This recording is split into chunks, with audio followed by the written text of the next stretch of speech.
Good morning, students. My name is Pooja Mishra, computer teacher of Sanskar Valley Academy. Students, today we are going to learn chapter 8 QBasic introduction. Okay? QBasic. What is QBasic? QBasic is a programming language. Okay? And in this chapter we are going to learn about the features of QBasic. Okay?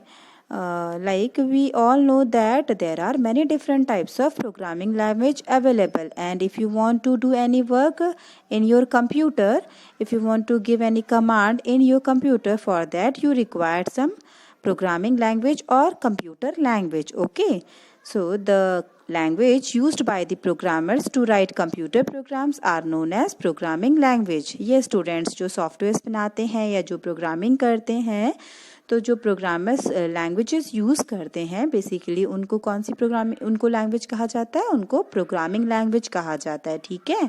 And ऐसे ही बहुत सारी languages available हैं computer पे काम करने के लिए.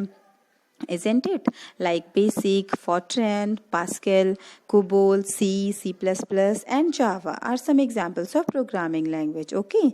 Last year हम लोगों ने little bit languages के बारे में 6th class में discuss किया था, different languages के बारे में. So I think you all know that, you all familiar about these names of the languages, isn't it? Okay. So in this chapter we are going to learn about the basic language. Okay. जैसे इतने सारे languages के बारे में हमने सुना, तो हम इस चैप्टर में बेसिक लैंग्वेज के बारे में पढ़ने वाले हैं, इंट्रोडक्शन पार्ट उसका देखने वाले हैं. Okay. So what is the full form of basic? Beginners all, purpose, symbolic, instruction, code. Okay. Basic language basically देखा जाए तो ये जैसे एकदम जो स्टार्ट करते हैं कोडिंग करने के लिए, तो उनके लिए ये लैंग्वेजेस कंफर्टेबल होती है, ईजी होती है. Okay. It is also consider as a high level programming language. Okay. और किसने डिजाइन किया था? डिजाइन पाई थी John Kemeny and Thomas Kurtz. किसने कब किया था इन लोगों ने? In 1963. Okay. This language was specially developed for training the beginners. Yes, ये किसके लिए बनाया गया है? जो सबसे पहले जो शुरुआत करते हैं प्रोग्रामिंग या कोडिंग करने की स्टार्टिंग करते हैं, तो बेसिकली वो इस लैंग्वेज से स्टार्ट कर सकते हैं, because it is very simple and easy to understand. Okay. There are different version of BASIC like GW BASIC, power BASIC and Q BASIC. Okay. BASICs के भी कई सारे डिफरेंट वर्जन्स हैं. ओके. और इस चैप्टर में हम लोग उसके क्यू बेसिक वर्जन के बारे में पढ़ने वाले हैं. Isn't it? So, introduction to QBasic. QBasic is a complete programming language developed by Microsoft to type, edit, debug and execute the basic programs.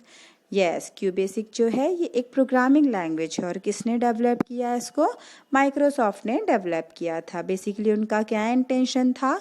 इसको टाइप कर सके, एडिट कर सके, चेंजेस मतलब. ठीक है.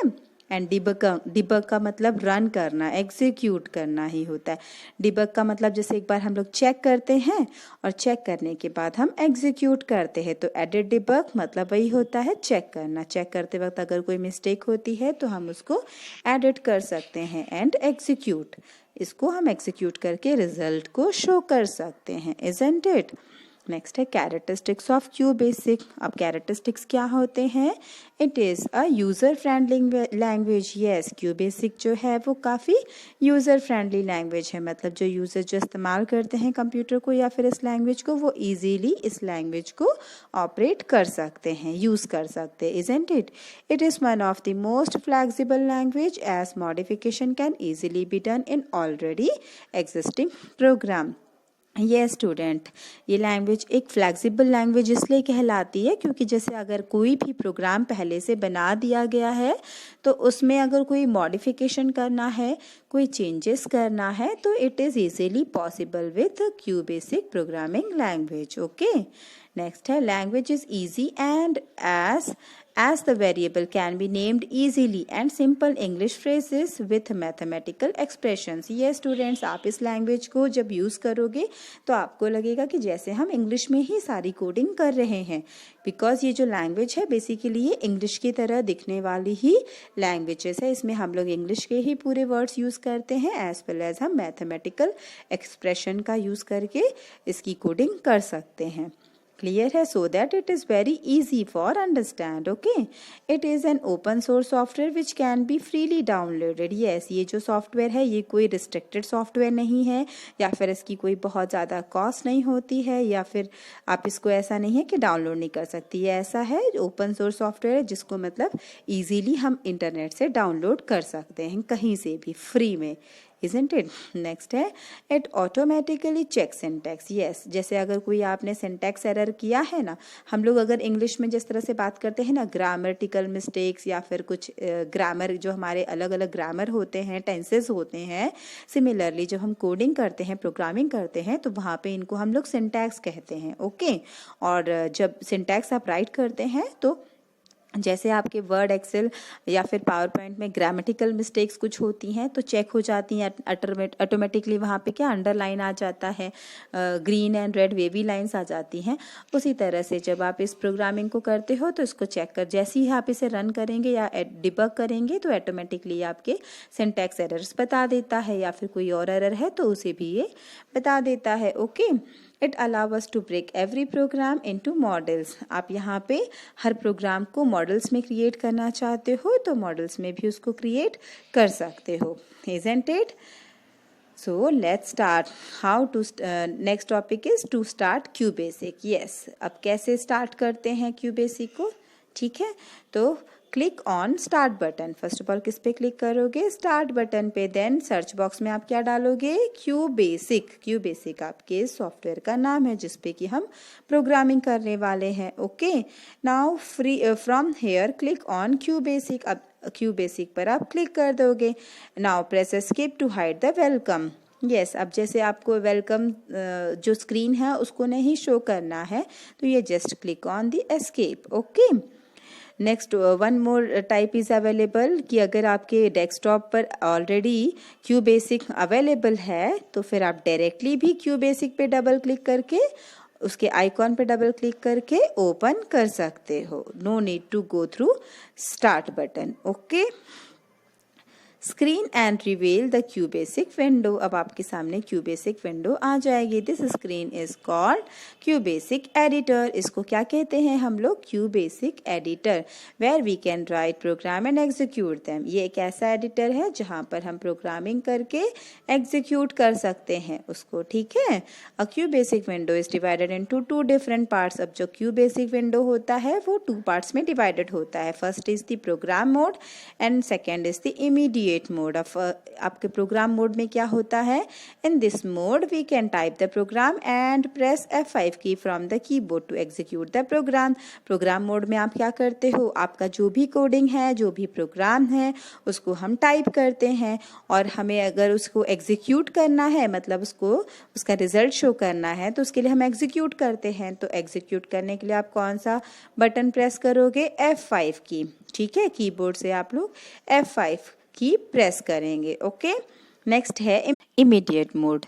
In this mode we can write simple statement and execute them immediately by pressing the enter key at the end of every statement. Immediate mode क्या होता है कि इसमें जैसे अगर कोई भी चीज़, कोई भी एग्जीक्यूशन करना है तो इसमें जस्ट सिंपल एक स्टेटमेंट राइट करना है और हर एक स्टेटमेंट राइट करने के बाद ही तुरंत आप इसको एग्जीक्यूट कर सकते हो with the help of enter की. ओके, मतलब हर स्टेटमेंट को राइट करने के बाद उसको आप एग्जीक्यूट कर सकते हो एंटर की को प्रेस करके. Isn't it? नेक्स्ट है commands, keywords in QBasic and their function. In basic language, the instructions are just written in simple English statement. But before writing the statement, we must know some basic commands which will be used to write a program. These commands should be entered in a program mode. See students, basic language के जो instructions होते हैं वो simply English language में ही लिखे जाते हैं. जो उसके स्टेटमेंट्स हम लोग सब देते हैं, हर चीज़ हम लोग सिंपल इंग्लिश लैंग्वेज में ही राइट करते हैं. ओके, बट हम लोगों को अगर कोई भी स्टेटमेंट राइट करना है या कोई भी कमांड राइट करना है तो उसके लिए हमें कुछ कमांड्स के बारे में पता होना चाहिए. ठीक है, मतलब अगर ये कमांड्स हमें यूज़ करना है तो एटलीस्ट उसके बारे में इंफॉर्मेशन होनी चाहिए हमें कि ये कमांड का, किसी भी कमांड का क्या यूज़ है. Okay, so first command is CLS command. CLS command is very important because it is used to clear the output screen. Okay, जब भी आप कोई प्रोग्राम या कोई भी रन करते हैं किसी भी प्रोग्राम को, ठीक है, तो आपको उसका आउटपुट कहाँ दिखाई देता है? आउटपुट स्क्रीन पर दिखाई देता है। एग्जीक्यूशन के बाद उसका आउटपुट स्क्रीन पर होता है। बट आप जब फिर कोई नेक्स्ट प्रोग्राम वापस से एग्जीक्यूट कर रहे होते हो और आपका आउटपुट स्क्रीन अगर क्लीन ही नहीं है, तो आपका जो प्रीवियस प्रोग्राम का आउटपुट है वो भी वहाँ पर एज इट इज अवेलेबल होगा। इससे क्या हो सकता है? इससे कंफ्यूजन क्रिएट हो सकती है। Okay, so we should require CLS command. CLS command clear the screen for every execution time. Okay, मतलब जब भी जो भी एग्जीक्यूशन होता है, हर एग्जीक्यूशन के टाइम पर आपके ये आउटपुट स्क्रीन को पहले क्लीन कर देता है। Isn't it? This command is used to clear the output screen whenever you run program. Without clearing the screen, the output of previous program also remain on the output screen. So it is essential to use the CLS command at the beginning of the program to clear the screen. Yes students, इसको जब आप कोई भी programme right करते हो तो basically कहाँ पे राइट करना पड़ता है? इसको स्टार्टिंग में, शुरुआत में जब हम लोग अपना प्रोग्राम स्टार्ट करते हैं तो स्टार्टिंग में हम लोग सबसे पहले CLS कमांड का यूज़ करते हैं, जिससे कि वो जो प्रीवियस कमांड एग्जीक्यूट हुआ था और उसका जो आउटपुट आपके आउटपुट स्क्रीन पर अवेलेबल था उसको ये क्लियर कर दे। क्लियर है?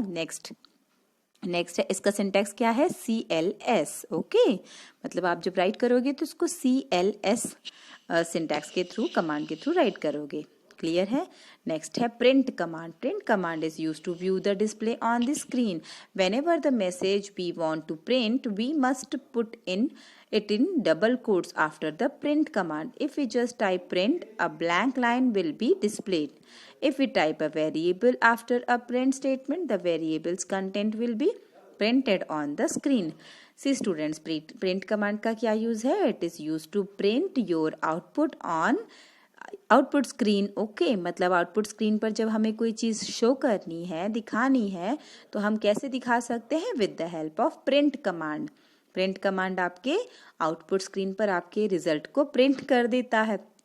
क्लियर है?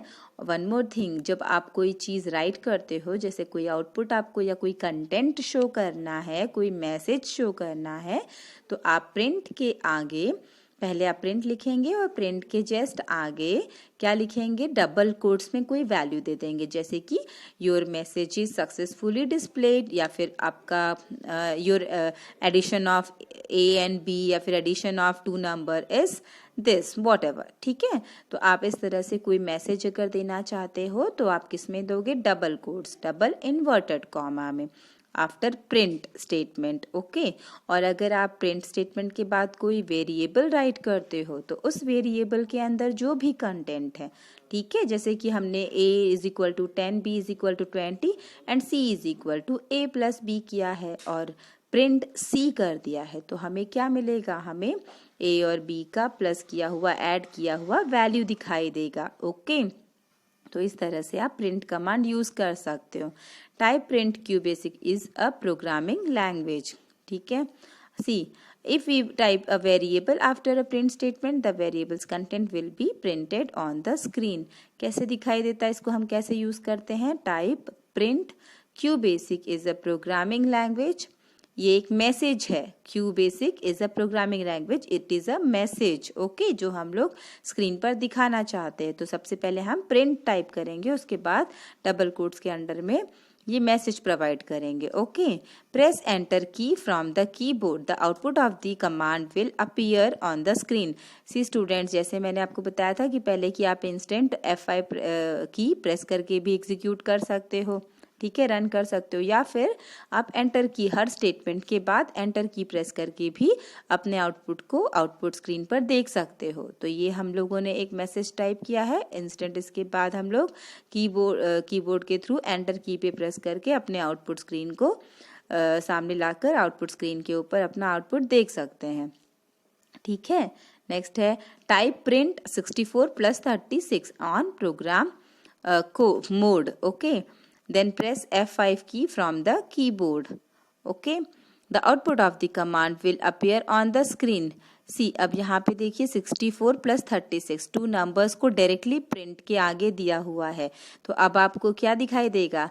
अगर हम F5 की प्रेस करके या फिर एग्जीक्यूट करके, जो हम एंटर के थ्रू भी कर रहे थे, F5 की प्रेस करके हम देख सकते हैं कि हमारे हमारा आउटपुट जो स्क्रीन है वो आउटपुट स्क्रीन पर हमें क्या आंसर दिखाई दे रहा है 100। ठीक है, दोनों का एडिशन करके जो वैल्यू आता है वो वैल्यू को शो किया होता है। ओके, नेक्स्ट है रेम स्टेटमेंट। रेम स्टेटमेंट का क्या मतलब होता है? The REM statement is use to write remark और कमेंट्स इन अ प्रोग्राम।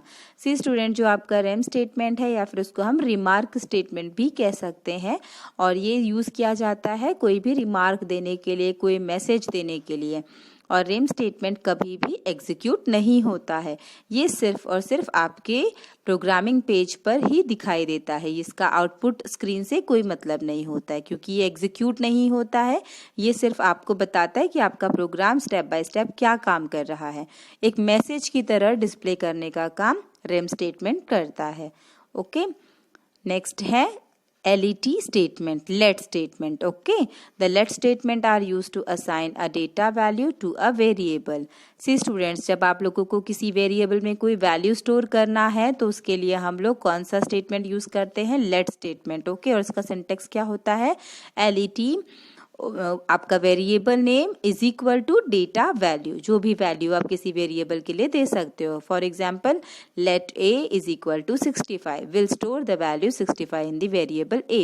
इसका मतलब है कि a वेरिएबल के अंडर 65 वैल्यू को स्टोर किया गया है। ओके, और अगर आप कोई स्ट्रिंग वैल्यू या फिर उसको टेक्स्ट मैसेज वैल्यू भी स्टोर करना चाहें तो कर सकते हैं, जैसे कि यहाँ पे क्या लिखा है? Let N dollar is equal to double quotes के अंदर Som. Okay, will store Som in the variable N dollar. ये वेरिएबल एन डॉलर से क्या समझ में आता है कि इसमें आप कोई मैसेज स्टोर करना चाहते हो। Okay, let x is equal to 42 plus 19 will add 42 and 19 and store the result 61 in the variable x। Directly अगर जैसे आप किसी वेरिएबल के अंदर दो वैल्यू को आप प्लस करते हो तो ऑटोमेटिकली उस वेरिएबल के अंदर उसकी एडिशन वैल्यू स्टोर हो जाती है। क्लियर है? नेक्स्ट है input statement. The input statement is use to prompt the user to enter a value when the program is executed. See students, अभी तक हम लोगों ने क्या किया? डायरेक्टली वैल्यू प्रोवाइड करके सिर्फ उसको शो कर दिया, उसको डिस्प्ले कर दिया आउटपुट स्क्रीन पर अगर हमें ऐसा लगता है कि हमें रनिंग टाइम पर कोई वैल्यू प्रोवाइड करनी है तो हम लोग इनपुट स्टेटमेंट का यूज कर सकते हैं। ठीक है, मतलब लेट स्टेटमेंट के थ्रू आपने क्या किया? तुरंत आपने वेरिएबल लिया, असाइन किया उसको वैल्यू, और डायरेक्टली आपके आउटपुट स्क्रीन पे उसी वेरिएबल की वैल्यू, जो वैल्यू सेट की थी आपने, सिर्फ उसी का आपको रिजल्ट शो हुआ। बट आप चाहें तो रनिंग टाइम पर कोई वैल्यू दे सकते हो और उसको एग्जीक्यूट करके उसकी वैल्यू को या फिर उसके एडिशन को या उसके ऑपरेशन को रिप्रेजेंट कर सकते हो रनिंग टाइम पर, और हर रनिंग टाइम पर आप उसकी वैल्यू को चेंज कर सकते हो। क्लियर है? रनिंग टाइम पर है तो उसके लिए हम कौन सा यूज करते हैं? Input statement. The input statement is use to prompt the user to enter a value when the program is executed. जब आपका प्रोग्राम एग्जीक्यूशन लेवल पर होता है तो उस टाइम पर आप कोई वैल्यू असाइन करना चाहते हो तो आप वैल्यू असाइन कर सकते हो। Also using the input statement we can assign many values in a single line will stop. For example, input A, B, C, D will accept 4 numbers each separated by a comma. See students, अभी हम लोगों ने input के साथ let के साथ क्या होता है कि एक ही वेरिएबल आप एक टाइम पर सेट कर सकते हो या फिर उसको इनिशियलाइज कर सकते हो या फिर असाइन कर सकते हो। पर इनपुट के साथ अगर आप करते हो तो आप एक साथ कई सारे वेरिएबल्स को वहाँ पे रिमाइंड कर सकते हो या असाइन कर सकते हो। ठीक है, डिक्लेयर कर सकते हो, जैसे हम इसको हम डिक्लेरेशन पार्ट कहते हैं। तो इसको आप यहाँ पे आप इनपुट स्टेटमेंट के साथ में नंबर ऑफ वेरिएबल्स को एक साथ डिक्लेयर कर सकते हो with the help of comma. Okay, ठीक है। नेक्स्ट है end statement. This statement when executed will end the program. This is the last statement of any program. See end statement क्या होता है? जब प्रोग्राम को आप खत्म कर रहे होते, एंड कर रहे होते हो, तो उस टाइम पर ये एंड के लिए, प्रोग्राम एग्जीक्यूशन को स्टॉप करने के लिए, प्रोग्राम एग्जीक्यूशन को एंड करने के लिए ये स्टेटमेंट इस्तेमाल किया जाता है। ओके, इसीलिए इस स्टेटमेंट को सबसे लास्ट में, प्रोग्राम के एंड में लिखा जाता है। ओके, तो जैसे हम लोग कोई भी MS वर्ड में या एक्सेल में फाइनली क्या करते थे? एग्जिट करते थे या फिर क्लोज कर देते थे। सिमिलरली यहाँ पे हम क्या करते हैं? एंड करते हैं। तो ये कैसे लिखा जाता है? END। ओके, सो अब कुछ हम लोग प्रोग्राम्स देख लेते हैं, ठीक है। फर्स्ट प्रोग्राम है print 3 names with print variation.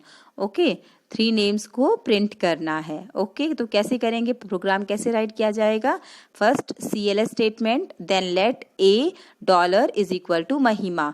C students, इसको ध्यान रखना कि अगर आपको कोई टेक्स्ट वैल्यू को एज अ स्टोर करना है, मतलब टेक्स्ट वैल्यू देना है, तो वहाँ पे सिर्फ और सिर्फ आप लेट A नहीं राइट करेंगे, आपको उसके साथ डॉलर सिंटैक्स भी असाइन करना पड़ेगा। डॉलर का मतलब होता है कि आप इसके अंदर टेक्स्ट टाइप की वैल्यू स्टोर कर सकते हो। ओके, नेक्स्ट है let $= Pratibha and let C $= Sakshi. आप इस नेम्स को कोई और चेंज करके देना चाहते हो, डजेंट मैटर, आप कोई भी नेम दे सकते हो यहाँ पे, ठीक है। अब प्रिंट कैसे किया जाएगा इसको, print $, semicolon, print $, semicolon, print $. ध्यान रखना, जो यहाँ पे उन्होंने डॉट और कॉमा राइट किया है, इसको कहते हैं सेमीकोलन। इसको प्रोग्रामिंग लैंग्वेज में सेमीकोलन कहा जाता है। Okay, then again print $, print comma $, and $. Okay, तो आपका ये आंसर फाइनली क्या करेंगे, इंड करेंगे। तो आपको कैसे वैल्यू प्रोवाइड करेगा ये, सबसे पहले आपको ये कौन सी वैल्यू देगा, महिमा, देन प्रतिभा, देन साक्षी। ये तीनों वैल्यू आपको प्रिंट करके यहाँ पे दिखाई देगा आपके आउटपुट स्क्रीन पर। ओके, क्लियर है। Then next program is print sum of the numbers. ठीक है, अब हम लोगों ने इससे पहले जो किया था वो टेक्स्ट पर किया था। नेक्स्ट प्रोग्राम जो है वो एक एडिशन ऑफ नंबर के ऊपर है, ठीक है। तो कैसे करेंगे, पहले आप 4 वेरिएबल्स लोगे। पहला वेरिएबल आपका let A any value, then B any value store करेंगे उसमें आप, देन C 30, D अब 3 नंबर्स जो हैं आपके तीनों, उनको प्लस करके उसकी वैल्यू हम D में स्टोर कर रहे हैं, इसीलिए हम लोग प्रिंट करते वक्त D को प्रिंट करेंगे, ठीक है। और हमने वैल्यू के साथ एक मैसेज भी शो किया है, और मैसेज आपको मैंने बताया कि आपको डबल कोट्स के अंडर में राइट करना है। प्रिंट के बाद डबल कोट्स में आप जो भी राइट करते हो उसको एज अ मैसेज कंसिडर किया जाता है। Okay, the sum is double close close, then semicolon, and finally आपका वेरिएबल नेम। ओके, और उसको आप इंट करेंगे। सी आपको क्या आंसर मिलेगा यहाँ पे, the sum is what ever value, जैसे जो भी एडिशन करके आएंगे तो वो वैल्यू, जैसे यहाँ पे 60 दिया उन्होंने, 10 + 20 + 30। ओके, तो इस तरह से आप कोई भी प्रोग्राम राइट कर सकते हो, एनी प्रोग्राम। नेक्स्ट है कॉन्स्टेंट्स एंड वेरिएबल्स। अब ये कॉन्स्टेंट्स एंड वेरिएबल्स में क्या डिफरेंस होता है, the value which does not change during the execution of the program is called constant. See students, जो अभी हम लोगों ने इससे पहले एक प्रोग्राम किया 10, 20, 30, these all are the constant value, because ये आपकी एग्जीक्यूशन के टाइम पर चेंज नहीं हो सकता। आप जितनी बार एग्जीक्यूट करोगे आपका यही वैल्यू दिखाई देगा, ये चेंज नहीं हो सकता है। क्यों, क्योंकि ये कॉन्स्टेंट है। ओके, टाइप्स ऑफ कांस्टेंट में अब क्या होते हैं, टाइप्स ऑफ कांस्टेंट्स में न्यूमेरिक कांस्टेंट्स, अल्फा न्यूमेरिक और स्ट्रिंग कांस्टेंट्स, ठीक है। न्यूमेरिक कांस्टेंट्स क्या होते हैं, any numeric value an integer और a real number is called a numeric constant. This is used for calculation, for example 224 - 7.4 etcetera. ठीक है, जैसे कि कोई भी आपने इंटीजर वैल्यू दिया है या वेरिएबल दिया है, जैसे यहाँ पे a में आपने 10 लिया है तो ये इंटीजर है, या फिर कोई रियल नंबर स्टोर करते हैं तो वो आपका क्या कहलाता है, न्यूमेरिक कांस्टेंट कहलाता है, ठीक है। बट अल्फा न्यूमेरिक और स्ट्रिंग कांस्टेंट क्या होता है, a set of character is called a string. यहाँ पे जैसे अभी थोड़ी देर पहले मैंने स्ट्रिंग वर्ड यूज किया था, तो जब नंबर ऑफ कैरेक्टर्स को, या फिर कोई अब जैसे सिंगल कैरेक्टर है तो वो एक सिंगल कैरेक्टर है, बट अगर आपने कई सारे कैरेक्टर्स को मिलाकर एक वर्ड बना दिया है तो प्रोग्रामिंग लैंग्वेज में उसको स्ट्रिंग कहा जाता है। यहाँ पे उसको सिंगल या फिर कोई कैरेक्टर्स या अल्फाबेट नहीं, यहाँ पे उसको स्ट्रिंग कहा जाता है। Okay, A string constant consists of a sequence of a characters, A to Z capital में या फिर A to Z स्मॉल में कोई भी हो सकता है, ठीक है। इवन आप 0 to 5 को भी अगर डबल कोट्स में डाल देते हो एज अ वैल्यू तो वो एक स्ट्रिंग कहलाता है। Okay, are certain special symbols like percent, hash, not, and etc. अब ये जितने भी अलग अलग सिम्बॉल्स है, अगर इन सिम्बॉल्स को भी हमने डबल कोट्स के अंदर डालकर एज अ वैल्यू असाइन कर दिया तो it is also called string. Okay, these are use to represent the name, address etcetera. अब ये जो हम यूज करते हैं स्ट्रिंग, वो बेसिकली टेक्स्ट टाइप के लिए होता है. जैसे टेक्स्ट वैल्यू जिसमें देनी होती है, जिस भी वेरिएबल की वैल्यू टेक्स्ट स्टोर करनी होती है, तो वहां पर हम लोग इसको यूज करते हैं, स्ट्रिंग को यूज करते हैं. जैसे नेम, एड्रेस है, इसमें तो कोई न्यूमेरिक वैल्यू कभी स्टोर नहीं होता है, इसमें तो हमें टेक्स्ट वैल्यू ही स्टोर करना होता है. तो ये कौन से टाइप के कहलाते हैं? ये सब स्ट्रिंग टाइप के कहलाते हैं. ओके, अब जैसे थोड़ी देर पहले हमने महिमा, प्रतिभा दिया था, तो ये वैल्यू कितनी बार भी आप एग्जीक्यूट करते हो ये चेंज नहीं होगा. तो ये क्या थे? ये सब स्ट्रिंग कांस्टेंट थे. ओके, नेक्स्ट है variables. A variable is a location in a memory to which any value can be assigned. It continues to hold the value until another value is assigned to it. See variables क्या होता है? अब जैसे हमने कहा कि variables में कुछ है कि जो कांस्टेंट होते हैं, और कुछ ऐसे होते हैं जो कांस्टेंट नहीं होते हैं. अब वेरिएबल बेसिकली एग्जैक्टली एक लोकेशन होता है, एक एड्रेस होता है आपके मेमोरी के अंडर में. ओके, और इस लोकेशन पर वैल्यू चेंज होती रहती है. ठीक है, जैसे हम कहते हैं ना कि एक एड्रेस लिया हुआ है, उसको रेंट पे लिया हुआ है, और उसकी जो बार बार वैल्यू जो है उसकी चेंज हो सकती है, उस लोकेशन पर कोई और आके भी असाइन हो सकता है. तो ये रनिंग टाइम की बात होती है. जब रनिंग एग्जीक्यूशन टाइम पर मान लो कि इनपुट आपने यूजर से लिया है, यूजर रनिंग टाइम पर कोई इनपुट देता है, तो एक टाइम पर तो उसके वैल्यू को वो असाइन करेगा या फिर उसकी ऑपरेशन को वहां पर शो करेगा, बट इंस्टेंट कुछ टाइम के लिए फिर वो वैल्यू वहां पे स्टोर हो जाती है. ऑटोमेटिकली जब आप एग्जीक्यूशन से बाहर आ जाते हैं तो वो वापस से वो स्पेस में अब वापस रनिंग के टाइम पे दूसरी वैल्यू असाइन कर सकते हो. ठीक है, तो बेसिकली वेरिएबल्स क्या होता है? मेमोरी में एक लोकेशन होता है जिसकी जो कि मतलब क्या करता है? It continues to hold the value until another value is assign to it. तो वो एक वैल्यू को स्टोर करके रखता है, और कब तक के लिए? जब तक कि कोई दूसरी वैल्यू वहां पर असाइन नहीं की जाती है. ठीक है, तो वेरिएबल एक लोकेशन है. अब टाइप्स ऑफ वेरिएबल्स कौन कौन से होते हैं? Numeric variables. न्यूमेरिक वेरिएबल्स क्या होते हैं? It can contains only numeric values. It is represented by letter और an alphabet followed by another letter or a digit. For example, A, C, A2, etc. ठीक है, तो न्यूमेरिक वेरिएबल्स क्या होते हैं? ये सिर्फ और सिर्फ न्यूमेरिक वैल्यू को ही स्टोर करते हैं. ओके, अब ये जो न्यूमेरिक वेरिएबल है, आप इस वेरिएबल का नाम कोई अल्फाबेट लिख सकते हो या फिर अल्फाबेट के साथ कोई नंबर सेट करके लिख सकते हो. जैसे अभी यहाँ पे A जो है वो एक न्यूमेरिक वेरिएबल है, C भी एक न्यूमेरिक वेरिएबल है, और इसी को आप A2 देना चाहें, जैसे कि अगर मुझे A1, A2, A3 इस तरह के 3 न्यूमेरिक वेरिएबल देना है तो इट इज पॉसिबल. बस आप क्या करेंगे? 1, 2 और 3 से डिफ्रेंशिएट कर देंगे उसको, बाकी वो A एज इट इज रह सकता है. पर इनमें जो वैल्यू आप स्टोर करोगे वो सिर्फ और सिर्फ न्यूमेरिक वैल्यू ही स्टोर हो सकती है. ओके, नेक्स्ट है अल्फा न्यूमेरिक और स्ट्रिंग वेरिएबल्स. अब अल्फा न्यूमेरिक और स्ट्रिंग वेरिएबल्स क्या होते हैं? A string variable is represented by a letter followed by the dollar sign. ठीक है, जैसे मैंने आपको बताया था कि जब भी आपको अगर स्ट्रिंग वेरिएबल क्रिएट करना है जिसमें आपको स्ट्रिंग वैल्यू स्टोर करनी है, तो उसमें आपको लेट के साथ, वेरिएबल के साथ डॉलर साइन असाइन करना होगा. ठीक है, डॉलर साइन से ये स्पेसिफाई होता है कि इसमें कोई भी स्ट्रिंग वैल्यू स्टोर होने वाली है, वो स्ट्रिंग टाइप की वेरिएबल कहलाती है, या स्ट्रिंग टाइप की वेरिएबल को वो स्पेसिफाई करती है. Dollar. Okay, it contains letter, digits, underscore, symbol and last character is always a dollar sign. String variable can also store string constant. Okay, ठीक है, तो आप जो ये स्ट्रिंग वेरिएबल है इसका कैसे भी इसका नाम दे सकते हो. आप इसमें लेटर, इसके वेरिएबल को क्रिएट करते वक्त लेटर यूज कर सकते हो, आप चाहें तो आप डिजिट यूज कर सकते हो, अंडरस्कोर यूज कर सकते हो. ठीक है, मतलब कोई symbol. Okay, but last character जो होता है इसका वो ऑलवेज डॉलर होता है. जैसे कि आप एग्जाम्पल में अगर दे रहे हो तो आपने AB1 अंडरस्कोर डॉलर. ठीक है, तो इस तरह का आप एक वेरिएबल क्रिएट कर सकते हो. सेकेंड थिंग, जो स्ट्रिंग वेरिएबल्स होते हैं उसमें सिर्फ और सिर्फ स्ट्रिंग कांस्टेंट वैल्यू ही स्टोर हो सकती है. ओके, नेक्स्ट है ऑपरेटर्स। अब हम लोग इस प्रोग्रामिंग लैंग्वेज को यूज करते वक्त कौन कौन से ऑपरेटर यूज कर सकते हैं? They are the special symbols और word that perform a specific action on constants and variables to give specific result. There are basically following kinds of operator. See, अब यहाँ पे हम लोग अपने जो प्रोग्राम है, प्रोग्राम में प्रोग्रामिंग करने के लिए number of different operators use कर सकते हैं। कौन कौन से हैं ये?